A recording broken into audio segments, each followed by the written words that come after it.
भाइयों और बहनों, हमारे चैनल में आपका स्वागत है। अगर आपने अभी तक चैनल को सब्सक्राइब नहीं किया है तो ज़रूर कर लीजिए और साथ में घंटी का निशान दबाइए ताकि आप हमारी हर नई वीडियो सबसे पहले देख सकें। कभी एक ऐसा राजा था जिसकी कहानी आज भी पूरी दुनिया में सुनाई जाती है। वह राजा था सुलेमान, राजा दाऊद का पुत्र। दाऊद के बाद जब सुलेमान बहुत ही कम उम्र में सिंहासन पर बैठे तो उनके सामने सबसे बड़ी चुनौती थी कि इतने विशाल राज्य को कैसे संभाला जाए। लेकिन जब परमेश्वर उनके सामने प्रकट हुए और उनसे पूछा कि तुम मुझसे क्या चाहते हो, तो सुलेमान ने न तो धन मांगा, न लंबी उम्र, न ही दुश्मनों पर विजय, बल्कि उन्होंने मांगी बुद्धि। और यही पल उनकी जिंदगी की दिशा बदल गया।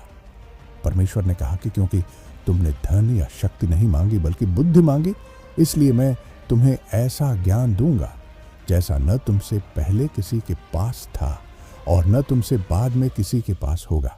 और साथ ही मैं तुम्हें वैभव और समृद्धि भी दूंगा। यहीं से शुरू हुआ सुलेमान का स्वर्णिम युग। उनका न्याय पूरी दुनिया में प्रसिद्ध था। कहा जाता है कि एक बार दो स्त्रियां एक ही बच्चे पर दावा लेकर आईं। सुलेमान ने कहा कि बच्चे को आधा काट दो और दोनों को बांट दो। ये सुनकर सच्ची मां चिल्ला उठी कि नहीं, बच्चा दूसरी औरत को दे दो, बस उसे मत मारो। और यहीं से सुलेमान ने असली मां को पहचान लिया। ऐसी गहरी बुद्धि से लोग दंग रह जाते थे। सुलेमान ने यरूशलेम में एक भव्य मंदिर बनवाया जिसे प्रभु का मंदिर कहा जाता है। यह मंदिर इतना भव्य और दिव्य था कि पूरी दुनिया के लोग उसे देखने आते थे। सोना, चांदी, कीमती पत्थर और कला सब मिलकर इसे पृथ्वी का सबसे महान धार्मिक स्थल बनाते थे। उनकी ख्याति इतनी बढ़ गई कि रानी शेबा भी उनसे मिलने आई। वह कठिन प्रश्नों और पहेलियों के साथ आई, लेकिन सुलेमान ने हर सवाल का जवाब दे दिया। उनकी बुद्धि, उनके महल और उनके सेवकों की अनुशासन देखकर रानी शेबा ने दंग रहकर कहा कि जो कुछ मैंने सुना था वह आधा भी नहीं था।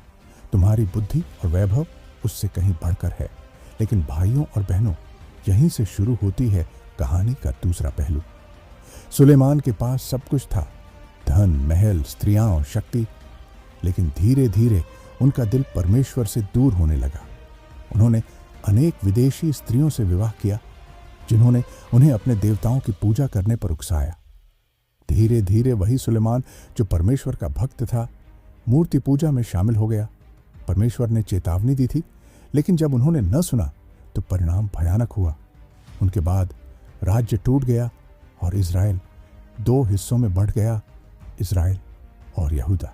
सुलेमान की कहानी हमें यही सिखाती है कि धन, बुद्धि और शक्ति चाहे कितनी भी बड़ी क्यों न हो, अगर दिल परमेश्वर से दूर हो जाए तो सब व्यर्थ है। दोस्तों, क्या यह कहानी आपके दिल को छू गई?